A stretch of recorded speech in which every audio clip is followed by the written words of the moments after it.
नमस्कार, आदाब, प्रणाम। मैं हूं आपका दोस्त ग्रामीण चिकित्सा सेवा समन्वय समिति का छपरा से जिला अध्यक्ष डॉक्टर अनंत कुमार तिवारी। साथियों, पिछले दिनों जब इस वैश्विक महामारी कोरोना की शुरुआत अपने यहाँ बिहार में हुई थी और पूरे राज्य में, पूरे देश में जो लॉकडाउन की स्थिति बनी, उस समय हम लोगों ने काफ़ी सोचने को मजबूर हुआ कि अब हमें क्या करना चाहिए, हमारा आंदोलन रुक जाएगा, हम कैसे इस आंदोलन को आगे बढ़ाएं।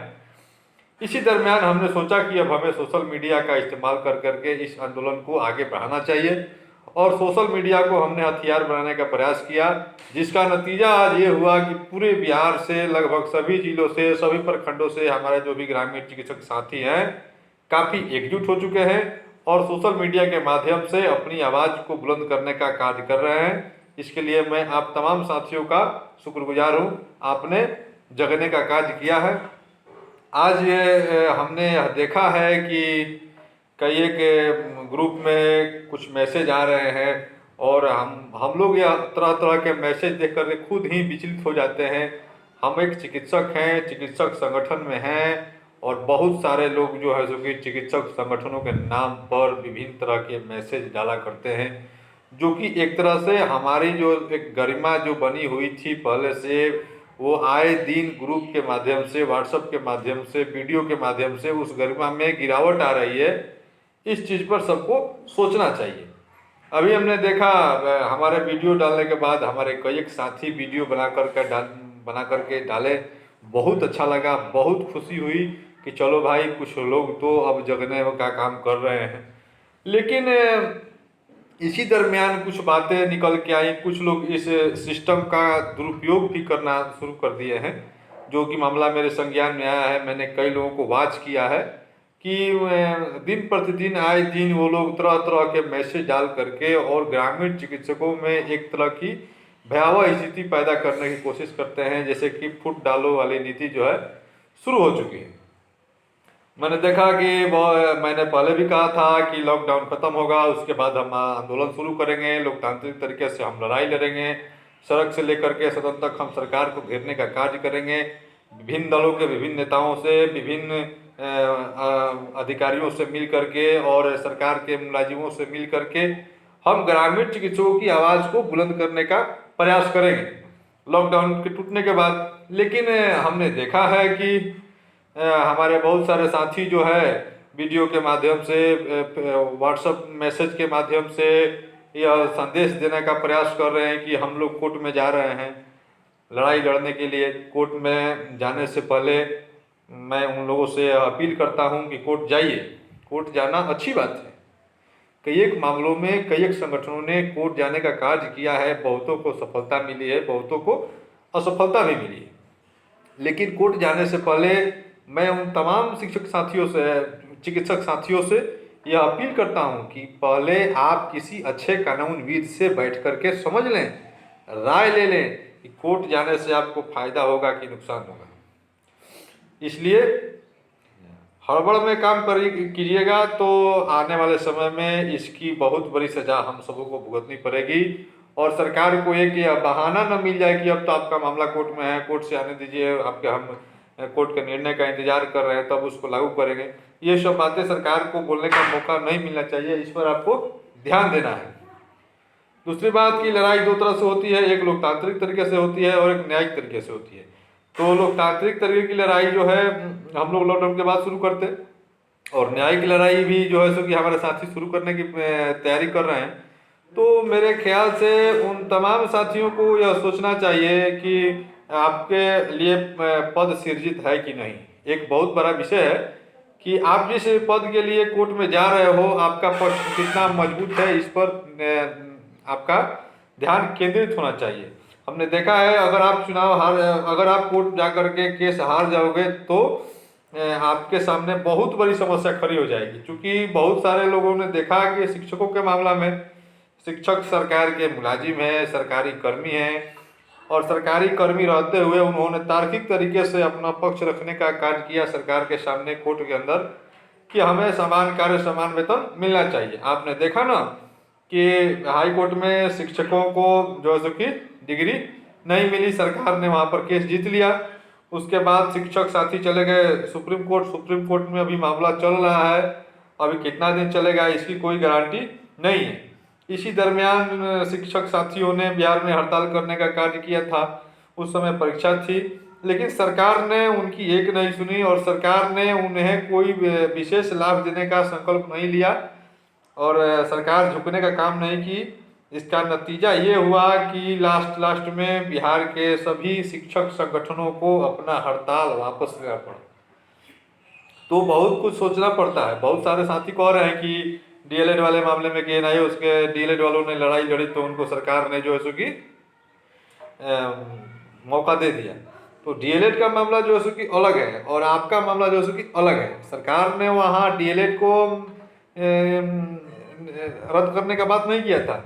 सरकार ने वहाँ ये कहा था कि एनआईओएस से जो लोग डीएलएड किए हैं उनकी मान्यता हम नहीं देंगे। वहाँ चूंकि पद सृजित है पहले से, उनकी जो कोर्ट से उनको जो सम्मान मिला है, जीत मिला है, उसके पीछे जो मेरा तर्क है, जहाँ तक मैंने अध्ययन किया है, तो वहाँ पर जो है सो कि डीएलएड वाले साथियों को इसलिए वहाँ पर उनके साथ न्याय हुआ, उनको उनको उनको डिग्री मिली, क्योंकि बिहार में वो जिस पोस्ट के लिए तैयारी कर करके आए थे उसके लिए बिहार में पोस्ट है, शिक्षा विभाग में शिक्षक का पोस्ट है और शिक्षक की पात्रता जो उसकी डीएलएड और बीएड है।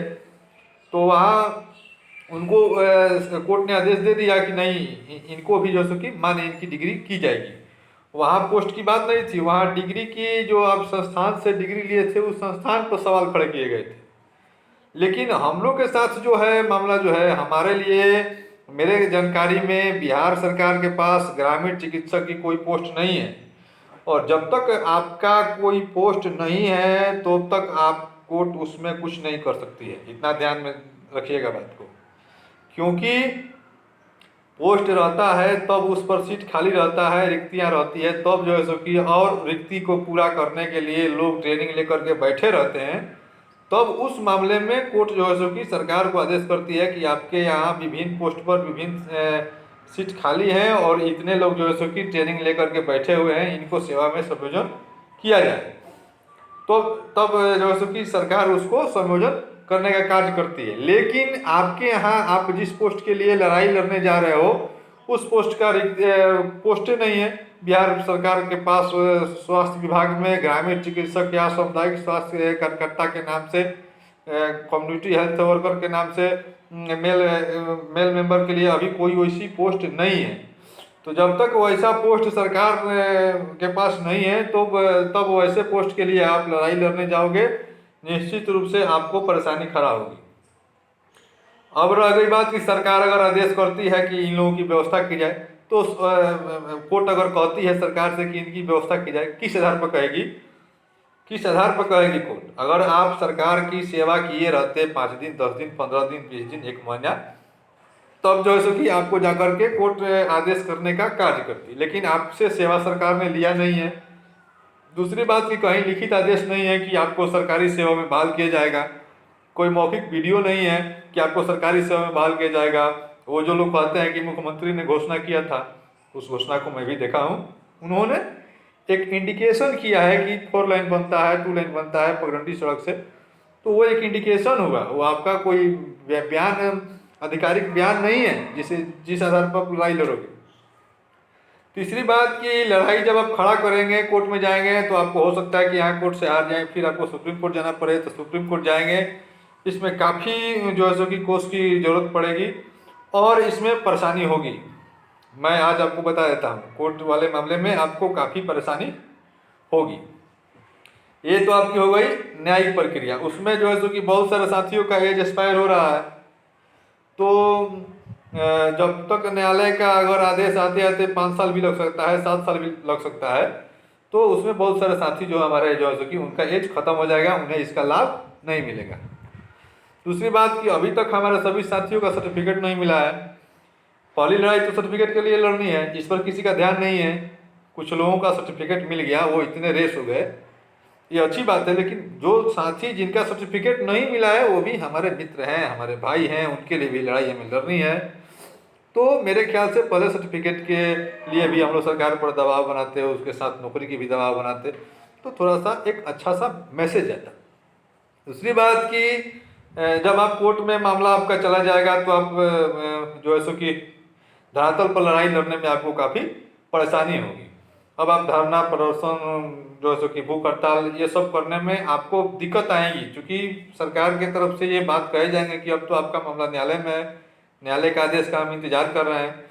तो ये जो है एक तरह से हमारे लिए परेशानी का सबब बन सकता है। बाकी आप लोग विद्वान हैं, समझिए, मुझे ये कोई ज़्यादा इस पर ये नहीं है। और बहुत सारे लोग हैं जो कि एक बंद कमरे में बैठ करके रणनीति बना लेते हैं और बंद कमरे से ही वीडियो बना करके जो है जो कि पूरे प्रदेश स्तर पर चाहते हैं कि हमारी अपनी एक अलग पहचान बने। ऐसा नहीं होता है, धरातल पर कार्य करना पड़ता है। तो धरातल पर पहले काम कीजिए, पहले काम करके दिखाइए कि आप में कितनी क्षमता है, आप क्या कर सकते हैं, तब जा कर के जो है सो कि आगे बढ़ा जा सकता है। अब कोई अगर चाहे, मैं अगर चाहूँ कि एक रूम में से वीडियो बना करके और वायरल करूँ, किसी को गाली दूँ, किसी पर लांछन लगाऊँ, तो ये एक अच्छी मैसेज नहीं है। हम लोग एक चिकित्सक हैं। तो इन्हीं सब चंद बातों के साथ मैं आपसे विदा लेता हूँ और मैं अपनी विचार को दे दिया। मेरे ख्याल से हमें अभी इसकी ज़रूरत नहीं थी, हमें अभी लोकतांत्रिक लड़ाई लड़नी चाहिए थी। भारत की जो लोकतांत्रिक प्रक्रिया से जो भारत में लड़ाई होती है, उस लड़ाई पर अगर हम लोग बल देते तो हमें बहुत जल्दी सफलता मिलती, क्योंकि चुनाव नज़दीक है। और आपके यहाँ मुझे नहीं लगता है कि आपका हाई कोर्ट या सुप्रीम कोर्ट 2 महीने के अंदर आपको डिसीजन दे देगा। तब आप चुनाव में मांग नहीं कर सकते हैं, चुनाव में राजनीतिक दलों को नहीं घेर सकते हैं, मुख्यमंत्री को नहीं घेर सकते हैं, विपक्ष के लोगों को नहीं घेर सकते हैं, उनके पास एक बहाना हो जाएगा। तो आप दोनों तरह से काम नहीं कर सकते हैं। आपका एक ही सिस्टम चलेगा, या तो आप न्यायिक प्रक्रिया से लड़ के आइए या तो आप लोकतांत्रिक प्रक्रिया से लड़ के आइए। तो न्यायिक प्रक्रिया में जाएंगे, लंबा समय लगेगा, इतना बात ध्यान में रखिएगा। बहुत सारे साथियों का एज खत्म हो जाएगा। और लोकतांत्रिक प्रक्रिया से आएंगे तो मामला जल्दी होगा, थोड़ा सा मेहनत करना पड़ेगा, फील्ड वर्क करना पड़ेगा। तो लोकतांत्रिक प्रक्रिया से हम जब आएंगे ना, तो अपनी बात को मजबूती से रख सकते हैं और सरकार पर दबाव बना सकते हैं। अब कोर्ट का जो नियम है, कोर्ट भी कानून के जो नियम है उसी के तहत सरकार को आदेश करेगी। कोर्ट ये नहीं कहेगी कि 60 वर्ष से ज़्यादा वाले को ज्वाइन कर दीजिए, ये नहीं कहेगी। अगर कोर्ट आदेश भी करती है कि जो भी ट्रेंड लोग हैं इनको सरकारी सेवा में बहाल किया जाए, तब सरकार क्या करेगी? सरकार अपने हिसाब से 18 और 35 का आंकड़ा बिठाएगी, 18 से लेकर के 35 वाला। इसमें बहुत सारे साथी हमारे छट जाएंगे, ये ध्यान देने की बात है। ऐसे ऐसे अबर दबर बोल देते हैं, कुछ भी आप ध्यान नहीं देते हैं। ये ध्यान दीजिए, 18 से 35 से अगर सरकार एज फिक्स कर देती है, उसके बाद इंटरव्यू फिक्स कर देगी, आप क्या कीजिएगा? आपके पास कोई उपाय है? मैं पूछता हूँ, अगर जिला स्तर का भी इंटरव्यू शुरू कर दिया जाए सिविल सर्जन की अध्यक्षता में, तो कितने ग्रामीण चिकित्सक साथी जो कि इंटरव्यू को फेस कर पाएंगे? ये सभी लोग जानते हैं, कहने की बात नहीं है सार्वजनिक तौर पर। तो न्यायालयी प्रक्रिया में परेशानी होगी, इस पर ध्यान देना होगा। और बस इन्हीं सब चंद बातों के साथ आप आज़ाद हैं। मैं किसी को मना नहीं कर रहा हूँ कि आप कोर्ट मत जाइए, आप कोर्ट जाइए, आप आज़ाद हैं, आप कुछ भी कीजिए। मैं कोर्ट जाने के पक्ष में नहीं हूँ। अगर आपको बुरा लगा हो तो माफ़ करें। धन्यवाद।